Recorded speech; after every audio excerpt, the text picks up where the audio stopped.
Hey everybody, happy Sunday and welcome back to my model railroad.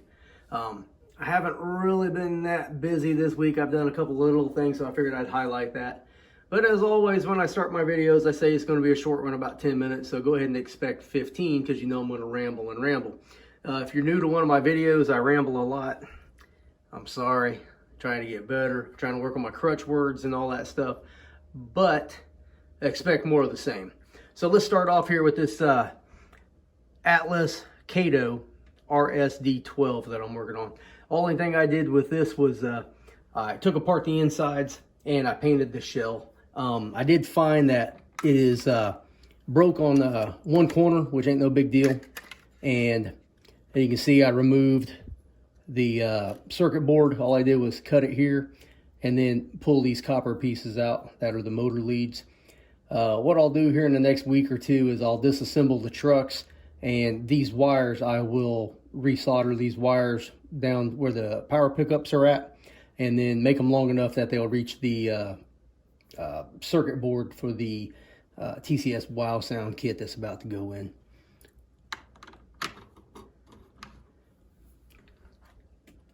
Swing over to the right. I've been working on these old Tyco Lifelike Bachmann towers that I've had for years. If you missed my last video where I talked about them, it's probably 10 years ago or so. I kit bashed them into one like rectangular building, built a different roof for them, and it was really a crappy job. I thought it looked great at the time, but now that I look back at it, I guess my skills have gotten better, and I was really kind of disappointed and embarrassed in it. So I separated them and making them two separate buildings again. I'm going to add a small addition onto the side here. I found that in one of my parts boxes. I cut off the base of this one. I don't know if you can see the difference. Grab something to point with. I don't know if you can see the difference here. There on this one, there's like a base with the two holes in it where the front porch went on. So I cut all that off, and I will make a new base for it that will probably be made out of styrene, maybe 1/8 inch styrene or 1/16 inch styrene or something, with a small concrete front porch that'll be the width of the building itself. I painted the roof black. They were like a very tan color, kind of like the steps over here.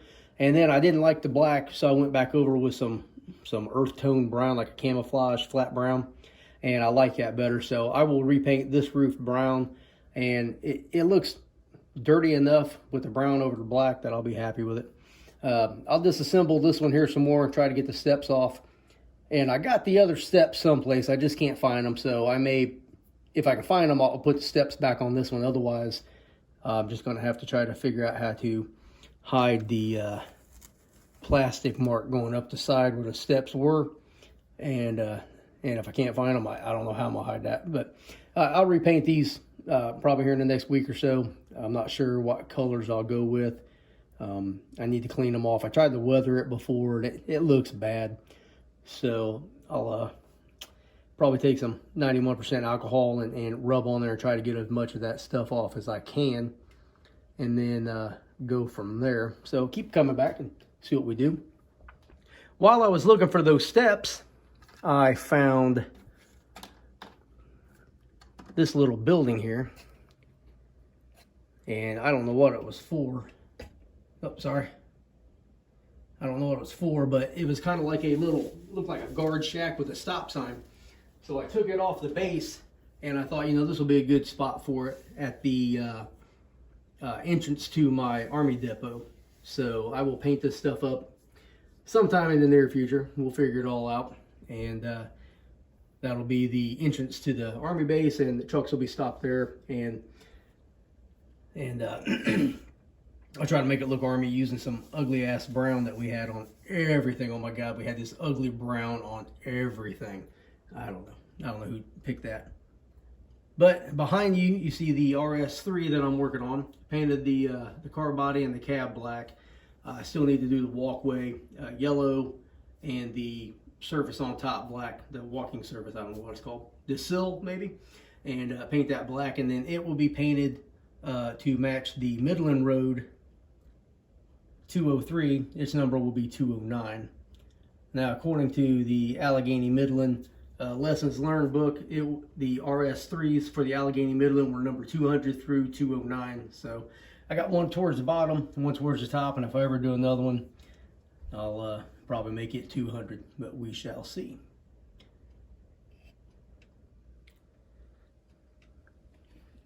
Now, I'll come over here to some cool stuff. Totally different. I'm gonna digress topics here. This Milwaukee Road Auto Parts boxcar was weathered by my friend Tony, and Tony has an N-scale. Well, he's an N-scale guy, but he does some HO every now and then when I beg him to. But he is a master at weathering, and this is incredible. I've talked about this. I don't know how many different videos I have shown his work, and it's phenomenal. He'll get on railpicturesarchives.net and find the car or a car almost to the same number and look at the weathering that was on that car, and he'll try to mimic that on the model that he's working on. So this is pretty cool. You're probably wondering why I got that sitting there, and I'll show you. I was setting up for a photo, and I was just kind of messing around because I like to put those into pictures because they really make the pictures jump out. But I threw up a couple of my Virginian custom painted Fantasy SD40-2s. And for all the people out there who don't know, Virginia never had those. They were merged into the NW on December 1st, 1959. But on my model railroad, it's my rules, and they still exist in my time frame, my little fantasy world. And I didn't want to go past 1966 for my era, but I couldn't find any Kato SD40s, so these had to suffice. So these came out in June or July of 1972. So I went ahead and painted them up, and I like them so far. I've done a little bit of work to them in the last week or so. It might have been 2 weeks ago. Let's see. I put some, I think Nathan M5 horns on there. I think that's what they are. And I just painted them black and did red bells. And once again, I saw red bells on something when I was a kid, and I thought that was cool. So if you didn't know, the red bell is like the horn itself, the inside of the horn where the sound comes out, literally. And let's see, yeah, you can see it a little bit right there. Let me focus for you. Yeah, so, and that's what I did, and I think it looks kind of neat. It throws a little bit of color into something here and there. But I have a lot of fantasy locomotives that I do, and I guess that's just because I live in a time frame where I finally got some skills where I could do something like that, and I paint them up pretty good. At least I think I paint them up pretty good. So I still have plans on doing the video on the Rapido nickel plate RS11 compared to the Rapido Pennsylvania RS11, so you can see the specific details in between each.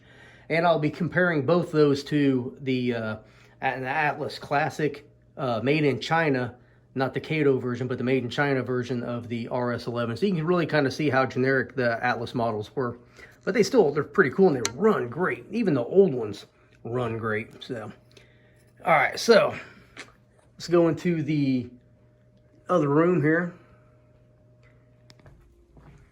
So evidently I touched the volume button on my phone and it stopped the video. So I learned something new right there. So the other day I was talking about sifting some dirt. So I went out to my front yard and I dug up some dirt. And basically what I do is I got this, I don't know, this flour sifter. I picked up 2 or 3 of these at the dollar store for I think $2, something like that. Wasn't $1, I know that. So basically all I do is take this little garden shovel, fill up the sifter, and just shake it back and forth. I would show you and demonstrate, but I'm pretty sure you got it. Plus, as I'm shaking this back and forth, I'm pretty sure the camera will be going like this, and you don't want to see all that. But pretty simple stuff, but you can see it's nice and brown. Here soon, that dirt will come up here to the layout. I'm going to start doing 6 and 7, which number 7's on the left, and the number 6 is the track just to the right of that. This is some dirt that I've put down already. I haven't glued anything down over here yet, so all this stuff is just sitting there, and some more stuff I get to work on. But remodeling my house, and I have really been working a lot on it lately. So, you know, when I work on the house, that gives me more time in the future to work on the model trains, because my wife isn't on my butt about doing some stuff to the house. So I got to make her happy for a while I'm working on this. And I'm pretty sure some people get tired of walking by Luther Yard here and seeing all this stuff, but I know you'd rather see that than, you know, the face that I have that's made for radio. And I know you don't really enjoy listening to my voice that's made for silent movies, but you're stuck with me. So a week or two ago, I posted a video talking about where the foam had detached from the plywood.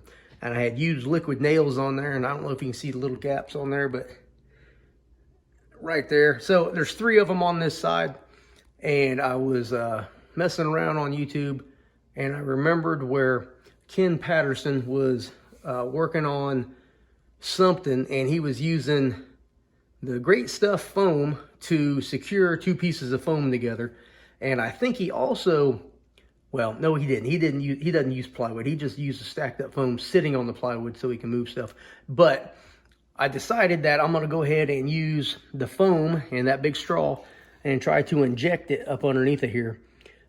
It's going to expand, so I'm going to have to put like a 1x4 or something across the track with a weight on there, so that when it does expand and lift up, it will take this sag out and also simultaneously secure the foam to the plywood. So there's 3 places. There's one there, one right there in the center of the screen. That one, I think that was it. I think that's just the 3. I think this other side is good. Yeah. So 2 things are going to happen. One of 2 things are going to happen. It's either going to work or it's going to tear everything up. So this is where I say, come back here in a couple of days and see what happens. And I really, truly mean it. Come back here in a couple of days and see what happens. Because if this whole side gets tore up, if I screw this up, that's probably 50 hours of work that I'm going to have to figure out how to take out, replace, and then all this brand new track, this bridge I put in, and the little bit of detail that I threw in right here so that I could secure the bridge in place so I wouldn't be working underneath of it. And I'm going to go ahead and say I really like this bridge. But let's see, there's one other thing I wanted to talk about. That's why I probably should write this stuff down. And I will more than likely remember after I turn off the camera and start uploading. Okay, here we go. So last week's video, I talked about putting a little office here. So basically the crews would drive in, be a small gravel road here, gravel parking lot there, and then they go inside the building, get their paperwork from the yard master or the whoever they're getting their paperwork from, and then they'll get their go to the roundhouse, and then get their engines assigned to them for the train they're going to take, and then pull it out of the roundhouse to the turntable to the ready track, or go to the ready track and come off the ready track and go start working their train. So I got this. It looks familiar, I'm sure, because it's a Walthers kit. Everybody's got them. And I have one already on my layout that I made into the Railway Express Agency over by Cartridge in the other room. I painted it gray, and it's just funny that I got this one and it's kind of a gray color, but it's a different color, like a lighter gray with a little bit of brown in it. And excuse me, I think it's going to work out okay though. But if it doesn't, I got some other places I can put it. Oh, I know what it was. I just remembered. Walk you underneath the table again. Oh. So I've been designing the old-fashioned way on paper. The next phase I'm going to construct besides the yard. So this area is going to be where I got the blue lines painted on the wall. And I didn't show you that in this video, so if you go to last Sunday's video, I'm pretty sure I show it on there. So basically what I'm doing, I'm trying to figure out how I'm going to come out of the yard over here, which is a massive yard. It's like 8 to 10 tracks, about 16 to 20 feet long. It's going to hold a buttload of cars, probably about everything I got. I got a Pennsylvania main line coming around here, and it's going to run down the wall separate from the yard. And then I got the Virginian that's going to come out, going to come over to the interlocking tower. There's not going to be a crossover, but a series of switches where it will cross over and come over to here. Now, I also have a industrial railroad. It's going to be a belt line, is what I'm calling it right now. And the belt line will have 2 sets of tracks. So it will come out here. Well, I'm sorry. This track here has going to be a large freight house. So it'll be 2 to 3 tracks for the freight house. The belt line will come out here, and then between this point and this point is about 25 feet. So there's going to be a series of industries through here. Now I just got to figure out how I want to put them so I don't block the main lines back here, because there's going to be 3 tracks of main line coming through here. And then, making it focus, over here at the interlocker again, it'll come past the tower, come out of the yard, and then switch off and come up here where there's going to be a 2% grade coming down, where it will come down and go underneath of the rest of this layout. And then over here by the door where you come into the layout room will be a series of industries. Now I'm also thinking about running this down and taking it underneath the rest of the layout and having a lower level that will go around to the port scene that I want to build, that will be separate, sort of separate from the rest of the layout. So I gotta figure it all out. But I was going to do all this on AnyRail, and I was just sitting at the table talking to my wife, and I started doodling around, and we ended up sitting there at the table together while she was working on a blanket or something, and I was doing this, and it was a good little bit of husband-wife time there, as we spent some time together doing our separate hobbies, but doing it together. But I think that's about it. I've rambled long enough. It's probably 16 minutes. I told you it wouldn't be 10. We'll come up here and end on these locomotives, and I'll say it again like I always do. Thank you very much for everybody for watching my videos. I think I just hit 912 subscribers today, so all 912 subscribers, thank you very much. I greatly appreciate it. I need to get my views up, like my watch hours up, so I would ask you, go watch another video. And if you don't want to watch it, just put it on play and go talk to your wife for a little bit and come back in about 15 minutes, because you know I'm going to ramble for that long. And, like and leave some comments. I love getting comments. I like hearing people's input. A lot of good constructive criticism out there, and I greatly appreciate it.